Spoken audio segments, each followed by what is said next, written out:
Chapter 1. The Mr. Wells Mystery. Where's Mr. Wells? Why isn't he at school? It was Thursday, and Matt Johnson and his friend Linda Chapman looked at each other surprised.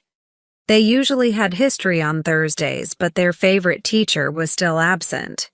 Nobody knew where he was. "Where can he be?" said Linda. "Remember, he disappeared after our visit to the castle," replied Matt. He looked at Linda and smiled. "Perhaps he's lost in time." "Shh, Matt," warned Linda.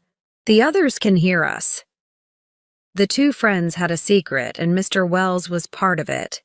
Thanks to their teacher's special computer software, Matt and Linda could travel in time. Their first adventure into medieval times was still fresh in their memory. Matt saw that Linda's open, friendly face was serious now. "Don't worry," he said quietly. "Nobody knows our secret." "Except Mr. Wells," said Linda. "Stop talking, Chapman. And Johnson, sit down." A thin man with an irritated expression came into the classroom. It was Mr. Briggs, the maths teacher.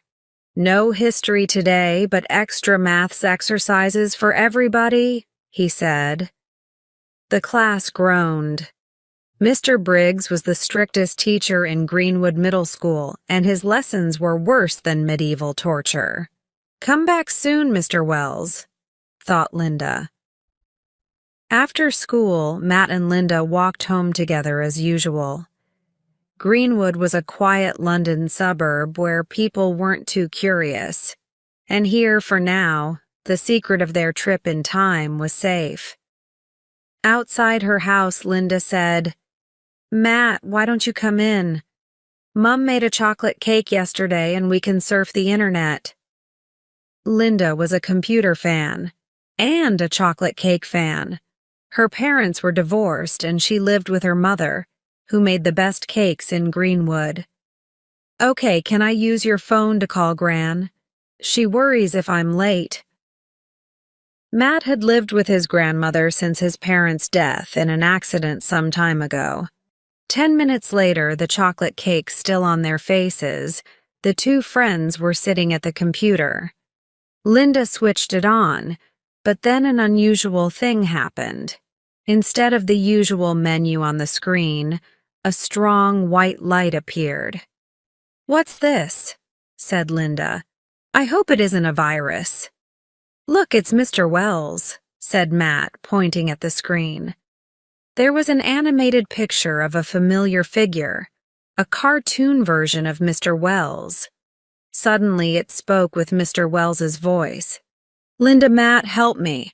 I'm stuck in the past. It's 1864 and I'm in North America, but I haven't got enough power to come back to the present." They watched, incredulous, as the cartoon figure took a letter from its jacket pocket. "All the details are here. Please come soon. You're my only hope." There was a flash of light, and only the letter remained on the screen.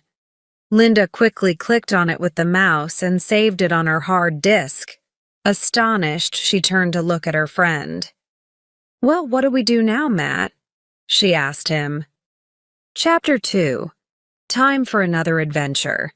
There's nobody around. Quick, open it. It was 5 o'clock on Friday afternoon.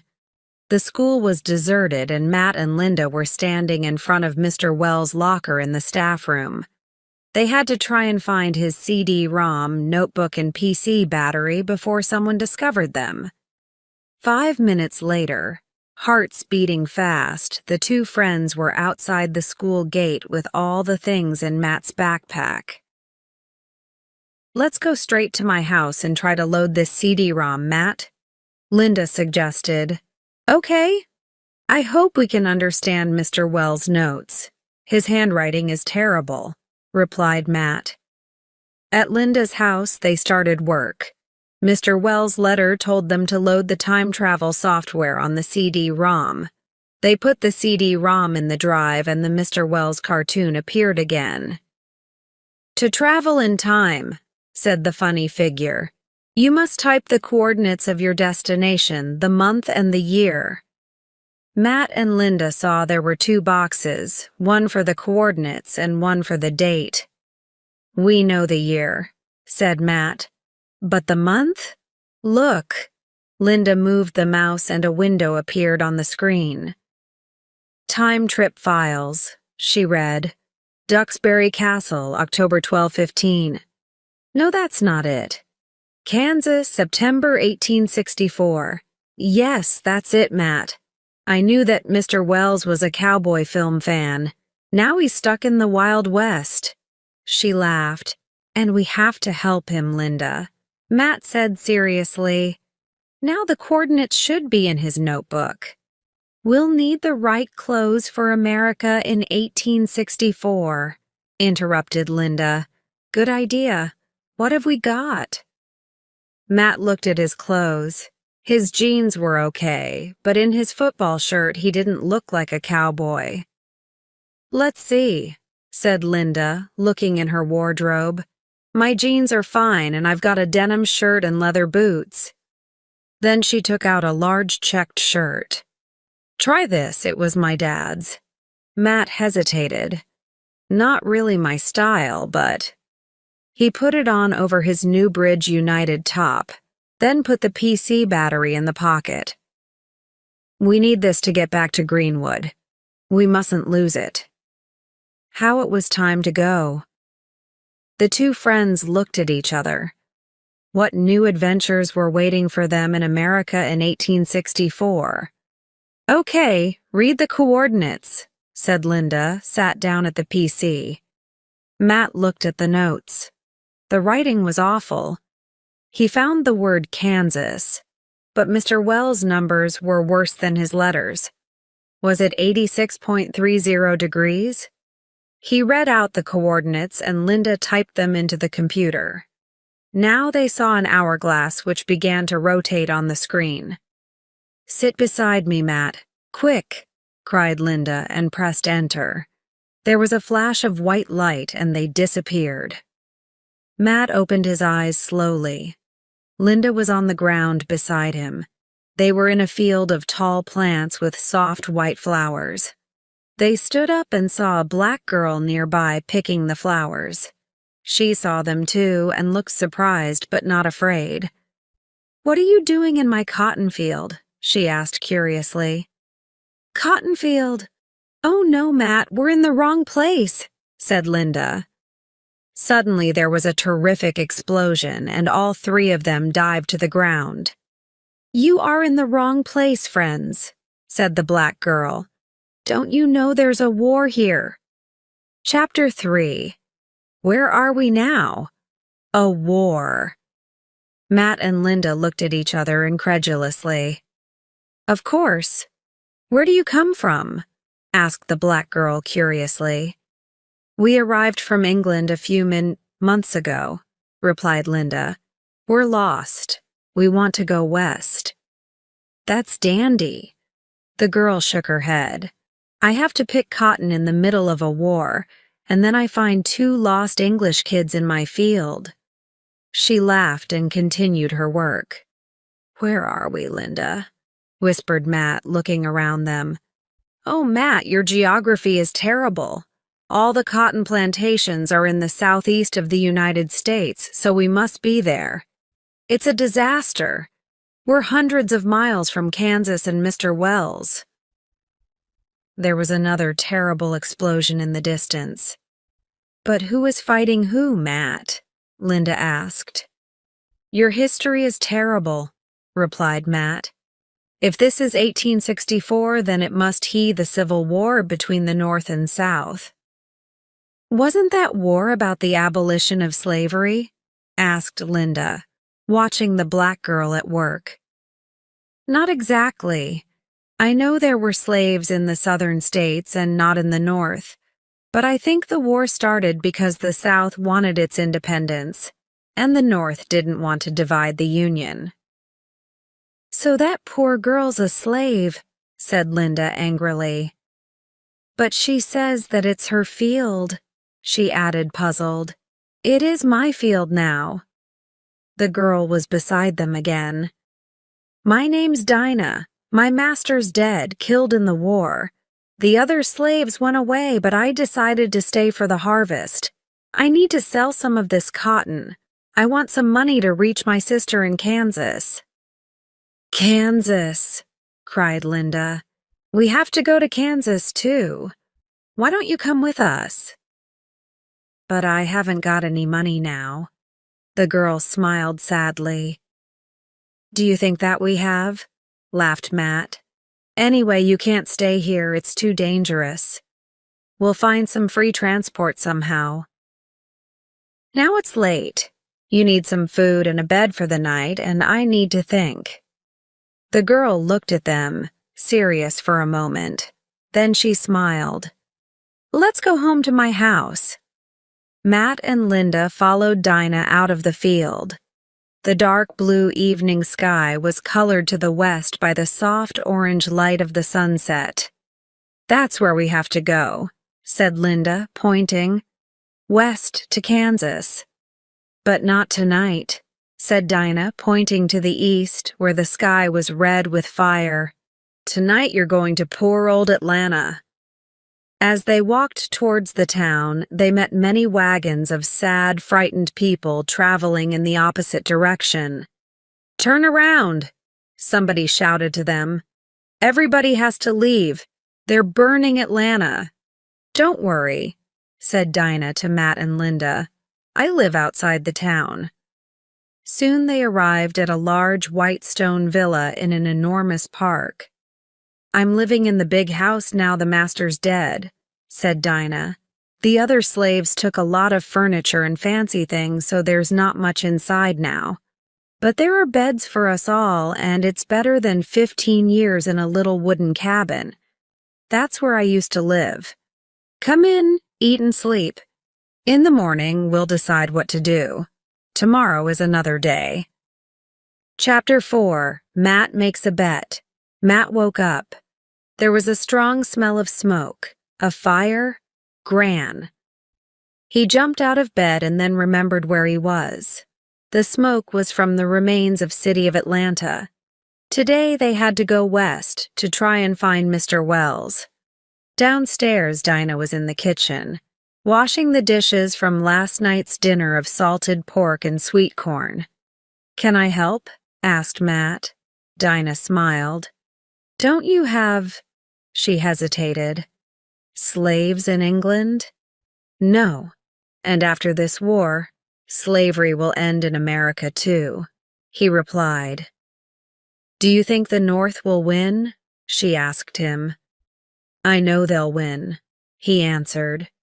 Dinah was surprised by his conviction, so Matt quickly changed the subject. Who's that? He asked, pointing to a portrait of a severe, pink-faced man with a background of cotton fields and slaves on the kitchen wall. He was my master, said Dinah. He wasn't a bad man. He whipped the men if they didn't work well, but never the women. I'm ready. Linda came downstairs then. Let's go west, she said, smiling. They walked from the White House to the main road. From Atlanta came a slow procession of wagons. Their occupants all looked sadly down the road, as if towards an uncertain future. Smoke from the town blocked out the sunlight, and there was a strange, uneasy silence. The wooden houses they passed were burnt, many reduced to ashes, and other buildings were damaged by the North's cannons. There were many Union soldiers in their blue uniforms, but they were all too busy digging trenches to transform the city into a military base, to notice the three friends.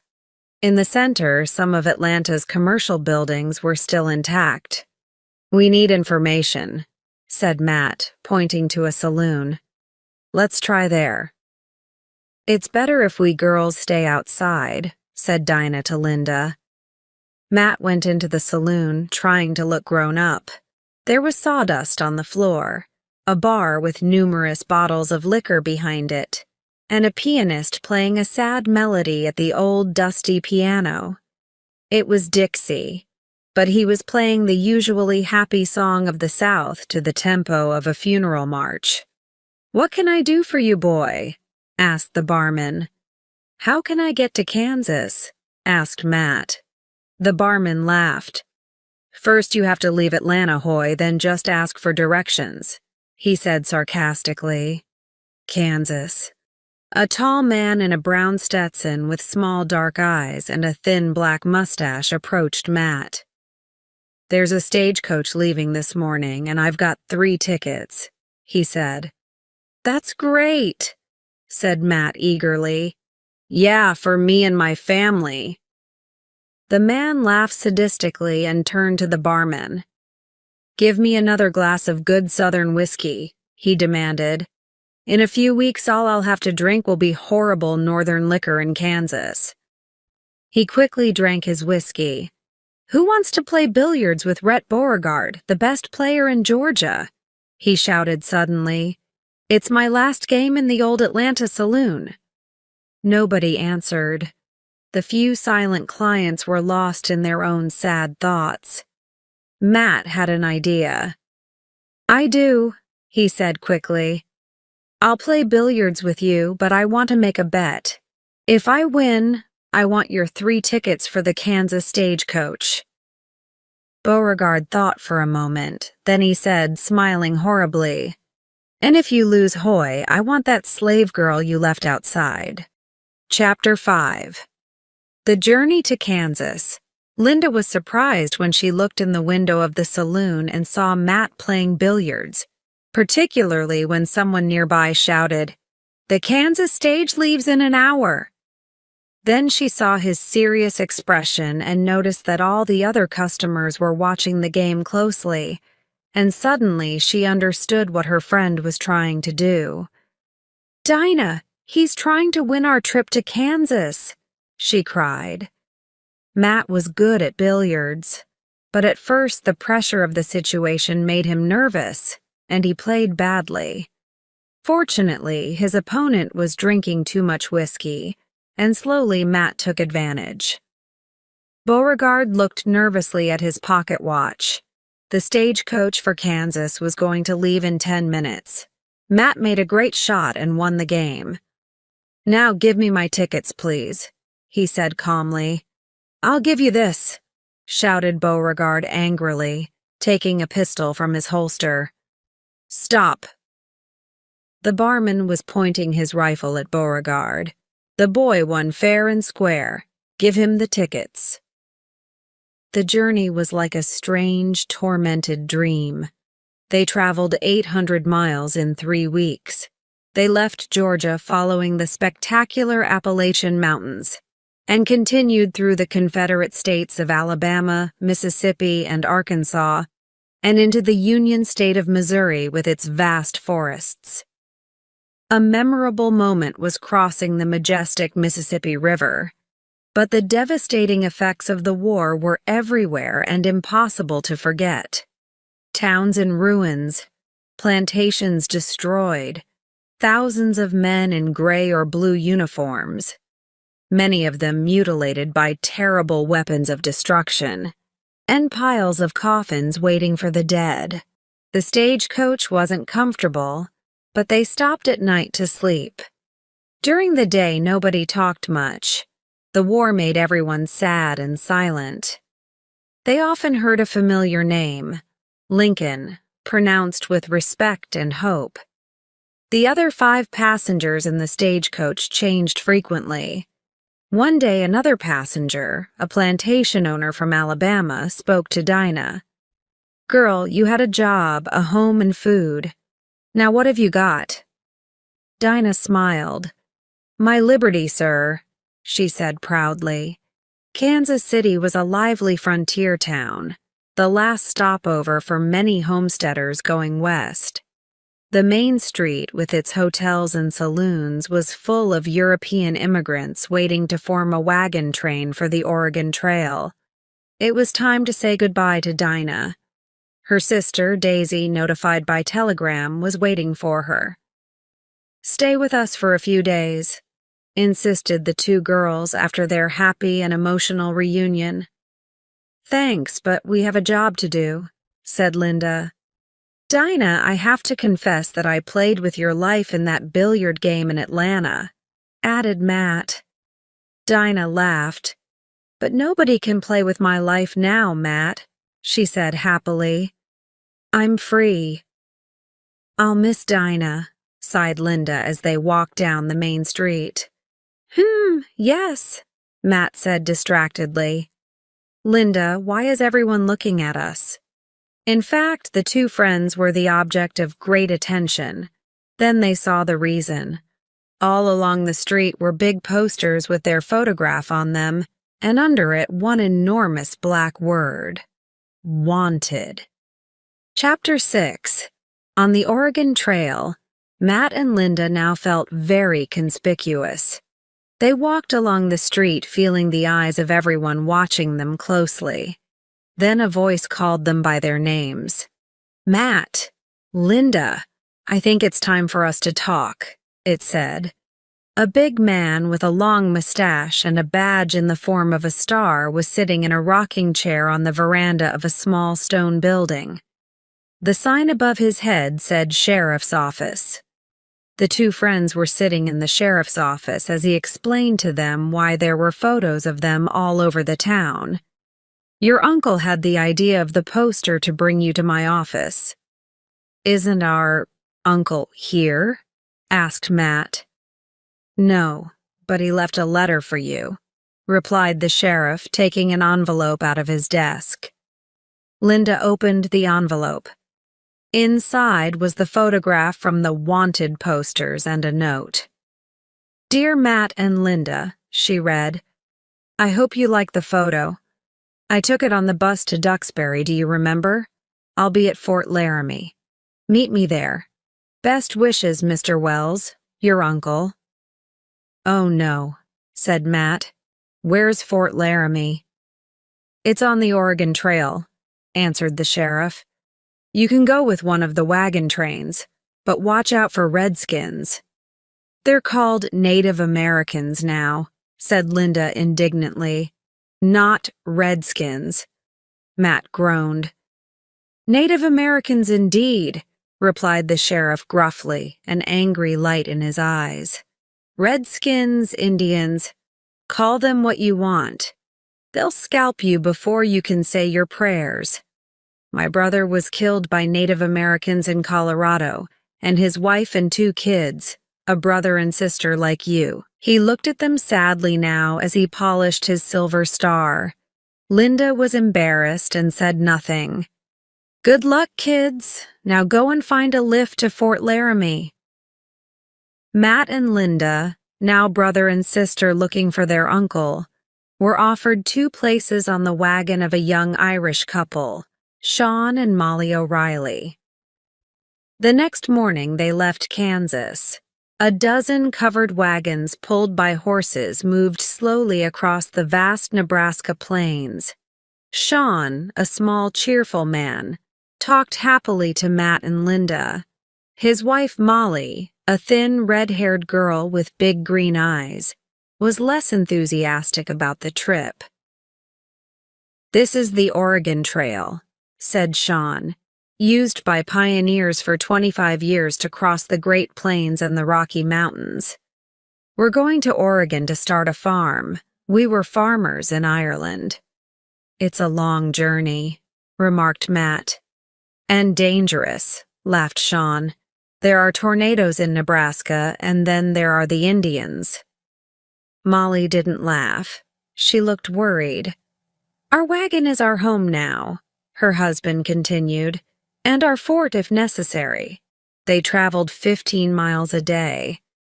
At night, they stopped to cook their provisions, or rabbits and other game they caught on campfires. If the weather was bad, they slept in the wagon. If not, they slept under the stars. One fine night, Linda was woken by a strange sound. She opened her eyes and saw a huge rattlesnake only a meter from her head. She screamed, and Sean arrived and hit it with a stick. Did it bite you? Asked Molly, worried. If it did, we must put some horse manure on the bite. No, I'm fine, thanks, Linda assured her. Thank goodness it didn't bite me, she added quietly to Matt. Horse manure. Yuck! One morning the wagon stopped suddenly. 3 men on horses were watching them from a distance. Indians, said Sean, preparing his rifle. As the 3 riders came nearer, Matt and Linda saw from their fierce, proud expressions that they were indeed Indians. They were dressed in simple leather clothes, rode without saddles, and carried knives and tomahawks in their belts. Don't shoot, Sean, whispered Molly. They're going away. Look. Matt and Linda, nervous but curious, watched the Indians pass in silence. Now they really were in the Wild West. Chapter 7. At Fort Laramie, their journey continued under a cloud, the fear of an imminent Indian attack.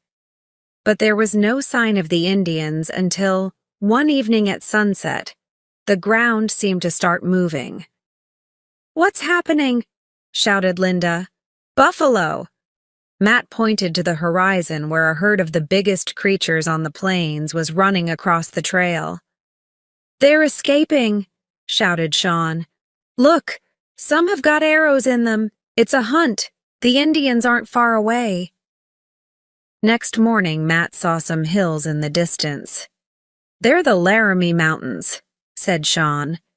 Tomorrow we'll see the fort and your uncle.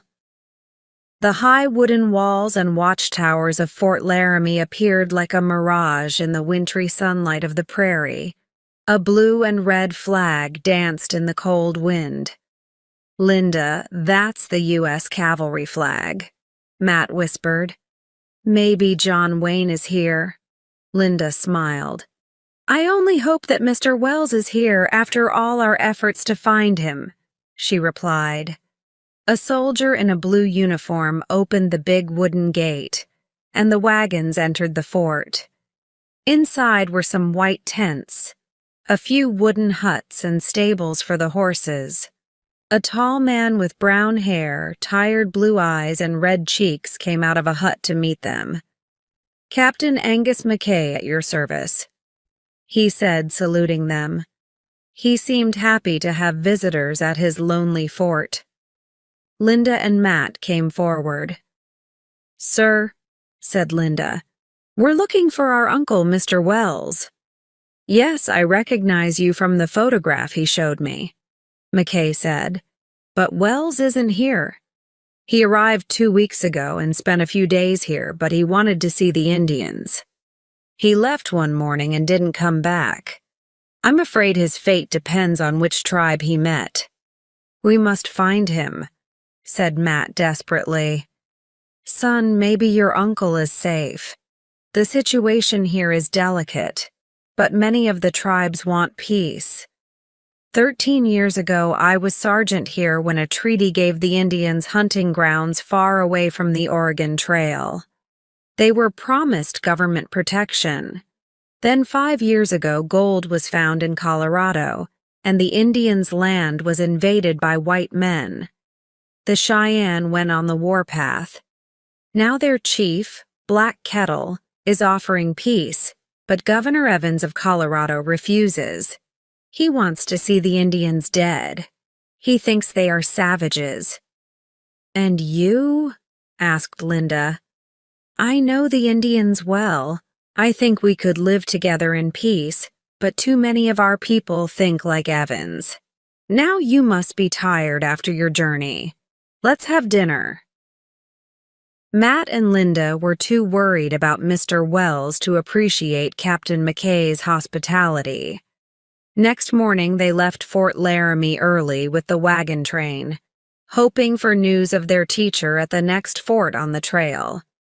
Your uncle will be fine, Molly assured them. Those Indians didn't attack us, remember?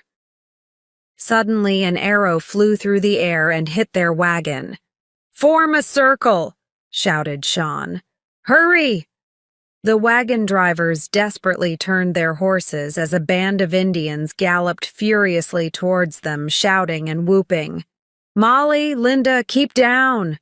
ordered Sean. Kid, he threw a rifle to Matt. Here's your chance to be a hero. Chapter 8. Encounter with the Indians. There was no time to think. Matt pointed the rifle and pulled the trigger, but Linda caught his arm and the bullet hit the ground. Matt, no, they're not attacking, she shouted. Riding towards them now was another young Indian. He was wearing Indian clothes and his eyes burned with dark Indian pride, but his hair was fair and his skin was lighter than the others. He shouted angrily, then turned to the circle of wagons, his right hand raised in a sign of peace. Then he began to speak to the homesteaders. In English, the great Cheyenne chief, Black Kettle, wants peace with the white man. He offers you safe passage across our land. Continue your journey and speak well of Black Kettle. He turned his horse, a beautiful white Mustang, and began to ride away. Wait! Linda ran after him. He stopped in surprise and looked at her. Can you help us? We're looking for our uncle. He's tall and thin with curly white hair. He moves his arms a lot when he talks. That's Crazy Cactus. The young brave laughed. Linda laughed too. You know where he is then? Of course he's with my tribe. He's very funny. Can we see him? The brave thought for a moment. Yes, okay. Come with me to my camp. This is good medicine. The elders say if a white girl visits the Cheyenne, it is a sign of peace. But you said we... Yes, there's my brother Matt too. My name's Linda. I'm Johnny. The brave smiled. Johnny Coyote. Linda, can you tell your brother to leave that gun? It's not a toy. Matt put down the rifle but decided he didn't like Johnny very much. The Indian boy pulled Linda up behind him onto his horse. Matt didn't like that either. They said goodbye to Sean, Molly, and the others. Then, with Linda riding behind Johnny and Matt behind another brave, they galloped away over the plain. Linda held on to Johnny and felt the wind in her hair and a strange new sense of freedom and happiness. After a while, Johnny slowed his horse. Can we talk? He asked. Before we reach the camp? Linda looked at him closely. His dark eyes were typically Indian, but his hair and face were different. I'm a half-breed, he told her. My father was Cheyenne, but my mother was American. The Indians took her when she was young. She grew up with the Cheyenne and married one of their warriors, my father. She taught me about the white men and their language, English. But she died 5 years ago, shot by white mercenaries. Then my father drank a lot of white man's whiskey and went to look for revenge. He killed 4 men before they shot him. I'm sorry, said Linda sadly. Thinking of Matt's parents too, she waved to her friend, but he looked angry and didn't respond. I can't understand the Americans, Johnny continued. We could live in peace, but they take our land and fight us. Black Kettle wants peace, but I don't trust the white men. Look, that's our camp over there. In the distance, Linda saw a circle of tents.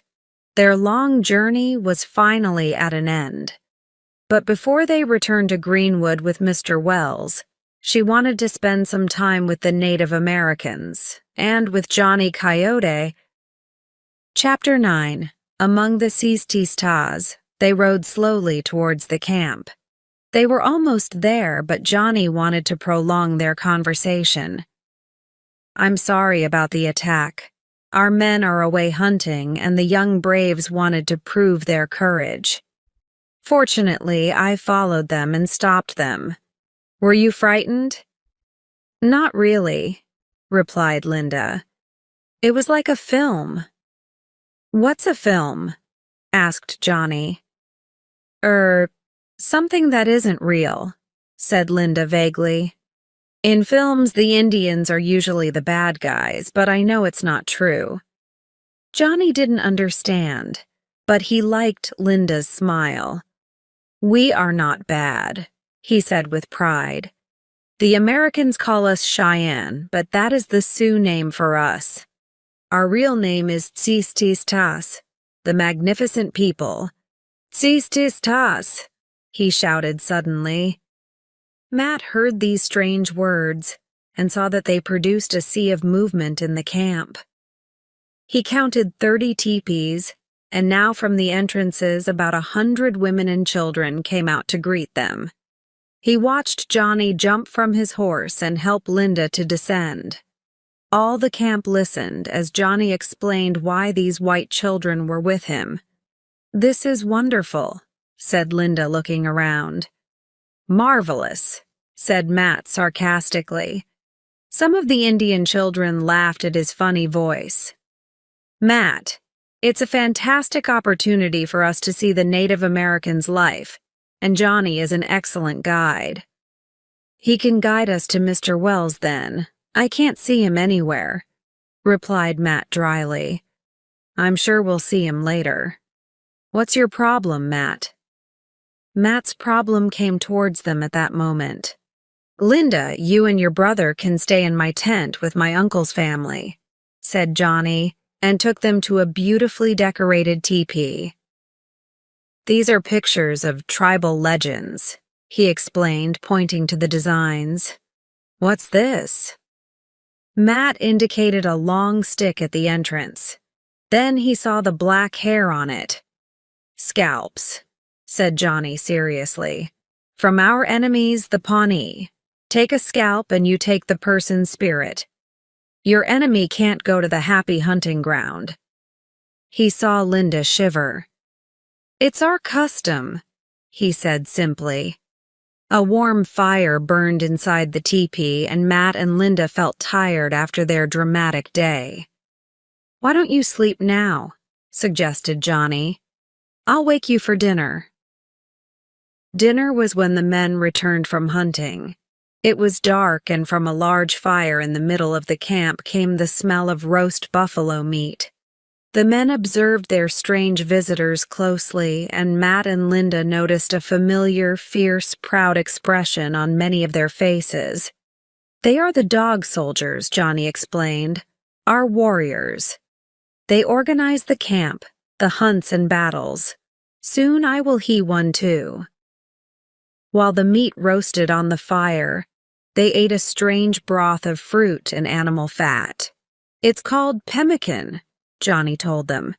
"Now, because you are guests, you can taste the buffalo's tongue." Suddenly there was great hilarity, and they heard a familiar voice. "The Sioux will defeat General Custer, but..." Dressed in buffalo skin clothes and with feathers in his hair, they saw Mr. Wells speaking to a group of Indians.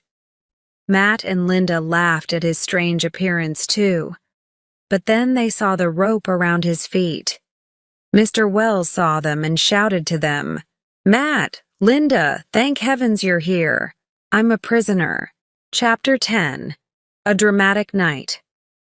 When Mr. Wells spoke to them, the dog soldiers moved towards him and pulled him away. Matt and Linda watched nervously as Johnny and the dog soldiers argued. "Johnny didn't tell us Mr. Wells was a prisoner," said Linda desperately. "Don't worry," said Matt. "I've got an idea. Later tonight you distract Coyote and I'll try to free Mr. Wells. I saw where they took him." "Be careful, Matt," said Linda worriedly. "Shh," he whispered. "Here's Coyote." "Let's go to my teepee," said Johnny. "I convinced the warriors that you are good medicine. You can stay in our camp, but you can't see your uncle."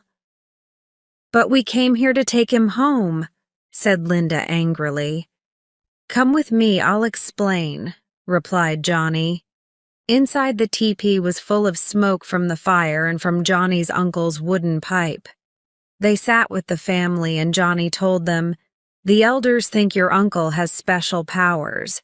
He talks about our future and I translate for them. He says the Indians will meet a terrible fate, that the white men will exterminate us, and he gives many details. The elders think his presence protects us and he is good medicine because he entertains the tribe. But if he leaves the camp, it could be disastrous. But why can't we see him? Asked Linda. Because you will disturb his powers, the elders say. Now you must smoke my uncle's pipe with him. It's a sign of respect. No thanks, said Linda. I don't want to smoke. I'll try it, said Matt, taking the pipe. We believe that the smoke takes our desires to the spirits, said Johnny. Matt smiled. His desires were to free Mr. Wells, return to Greenwood with Linda, and say goodbye to Johnny Coyote. He inhaled from the pipe and started to cough violently. Everybody laughed. It was time for bed. Linda looked at Matt, who nodded his head. I want to talk, she said to Johnny. Let's go outside. Okay, said Johnny, curious, and they went out. When the other Indians in the teepee were asleep, Matt silently went to search for Mr. Wells's tent, protected by the dark of the night. Inside the teepee it was dark, but he saw a figure on the ground. Mr. Wells, it's Matt, he whispered. The figure stood up, and with horror Matt saw a creature, half man and half buffalo, with horns and a tail. Meanwhile, in the moonlight, Linda was speaking angrily to Johnny. You're right, he said after a moment. I was wrong. I didn't tell you the truth, but I wanted you to come with me. He was looking at her with a strange light in his dark eyes, and she forgot why she was angry. Linda, I want you to listen to a poem, he said, and his voice began to fill the silence of the plains. Beautiful flowers, red, blue, and yellow. Let's walk among the flowers. The wind blows the flowers dance like girls. The girls are sweeter than the flowers. That was beautiful, she said, smiling at him. You are my prairie flower, Linda, Johnny told her, serious now. Soon I will be a warrior, then I can have a wife. Will you? Suddenly a monstrous scream echoed through the sleeping camp. Matt, cried Linda. Chapter 11. The Road to Sand Creek. The camp was suddenly full of activity. Braves were running out from their teepees, and in the dim light from the campfire, Linda saw a strange figure with horns and a tail. The strange screams were coming from this creature. What is that? She stammered. That's the shaman, Johnny replied. Your uncle is staying in his tent. Linda shivered, but Johnny assured her, he's only a man in a hat with buffalo horns and with a buffalo's tail for a belt. The Great Spirit, Wakantanka, gave him special powers. He knows the tribal rites and secret medicines, and he can communicate with the spirits. But why do they keep my uncle in his tent? Asked Linda. The shaman stays with your uncle to produce good medicine against his terrible predictions. He watched the strange, screaming figure in the distance for a moment. He is angry now. I hope your brother didn't do anything stupid. Let's go back to the tent. Linda's heart was in her mouth. What's happening? Matt was standing at the entrance of the tent, yawning. Johnny, irritated, told them to go back inside and went to hear the shaman speak to the dog soldiers. Matt, are you okay? Whispered Linda when they were alone. Yes, I saw that minotaur and ran back to the tent. I pretended to wake up when you arrived with Coyote, he replied. I don't think anyone saw me. Johnny is suspicious, said Linda. And Matt. She looked away, embarrassed. He wants to marry me. But Matt didn't have time to comment. At that moment, 2 Indians on horses arrived in the camp shouting instructions. and suddenly everyone in the camp was running here and there, following a precise procedure. The dog soldiers gave orders, and in a few minutes the Indian camp didn't exist. The contents of each teepee were packed on a travois, a wooden frame on two teepee poles pulled by a horse. Johnny returned. Someone disturbed the shaman. He looked at Matt closely. Now we must go south to a new camp. These are Black Kettle's orders. Matt and Linda had no choice but to leave with the others. During the journey, they were separated from Mr. Wells, but Matt saw the shaman carrying a familiar object. Look, Linda, he's got Mr. Wells's portable computer, he whispered. They traveled on through the dawn. Linda thought of home, her mom, school with Matt. The night under the moon and Johnny's poem seemed like a dream. Johnny, unhappy and irritable now, rarely spoke to her. Linda wasn't sad. Her life was in Greenwood, but she didn't want to lose his friendship. She decided to talk to him. "Where are we going, Johnny?" she asked. "This is our life, Linda. We are nomads. An Indian is man, plant, animal, sky, earth, wind, and water. We respect the resources that nature offers us. Once we followed the buffalo and lived in harmony with nature. Then the white men arrived. Now we can only go where they say. Black Kettle, our great chief, is at Sand Creek. There, the American government offers us protection from other white men, and that is where we are going." Sand Creek was a sea of teepees in the cold wind, and hundreds of tired, hungry Indians sat around the American flag in the center, where a tall, proud Indian was speaking with great conviction. "That's Black Kettle," said Johnny. "He is a great man, but the price of peace is high. I must speak to Black Kettle. Here we risk losing our identity as a people, or worse." "Worse? What do you mean?" asked Linda, puzzled. Johnny turned and looked at her intensely. "Your uncle predicted a massacre at Sand Creek." Chapter 12. The Sundance Solution. "Mr. Wells knows his subject," said Matt, "and he says there's going to be a massacre here. We must escape. The shaman—" "Won't stop you," interrupted Johnny, returning at that moment. "I told Black Kettle that a hunt is a good idea. Our people are sad and hungry. The hunting ceremony makes us happy. The buffalo fills our stomachs, and the shaman must sing during the ceremony to bring good medicine. That will be your moment." He looked at Linda. "I'm happy you saw our real life, not the film," he told her, smiling. Then he turned to Matt. "You don't like me because I like your sister, but now you must go to meet your destiny, and I must go to meet mine. Can we be friends?" "Okay, Johnny, thanks." Matt felt a bit embarrassed. "Tonight I do the Sundance," continued the young brave proudly. "And then I will be a real warrior and can go hunting. Good luck, Matt and Linda. Goodbye." That evening, the entire Indian camp gathered around the campfire. Some braves appeared and moved into the center near the campfire. They had iron hooks sticking into their muscles, and attached to these were heavy buffalo bones.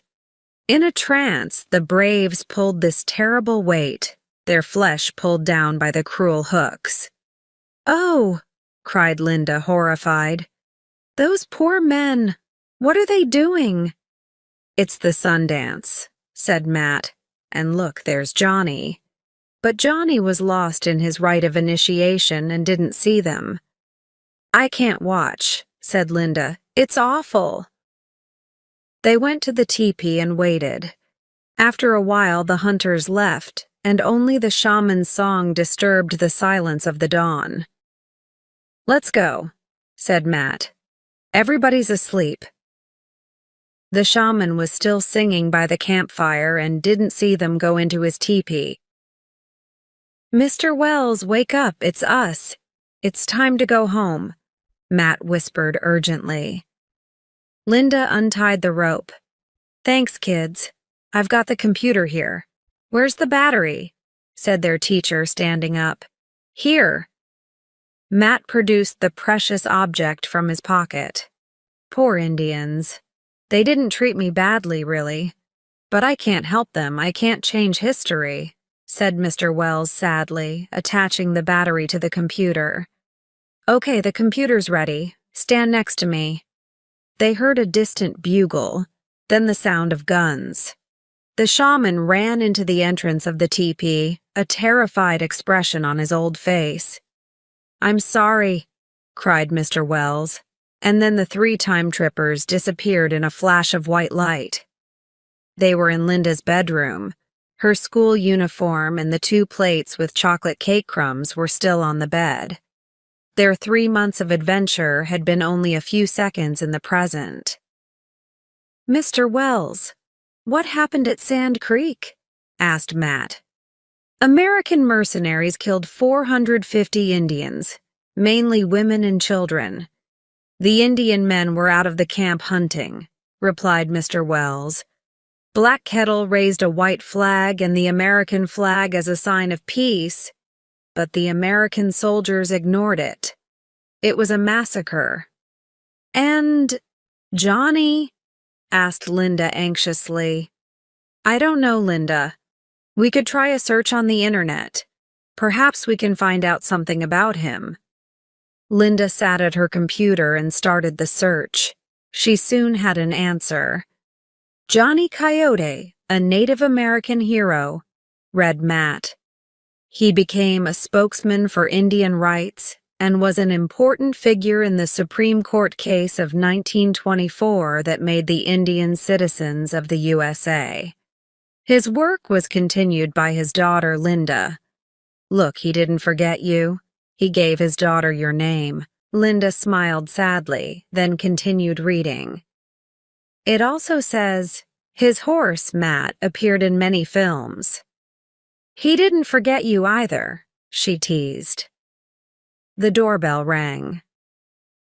That will be my mum. She finishes work at 6 o'clock, said Linda. Oh, good. Now I can try her famous chocolate cake, said Mr. Wells. Matt and Linda laughed. Okay, but you can explain why you're here dressed in buffalo skins with feathers in your hair, said Matt.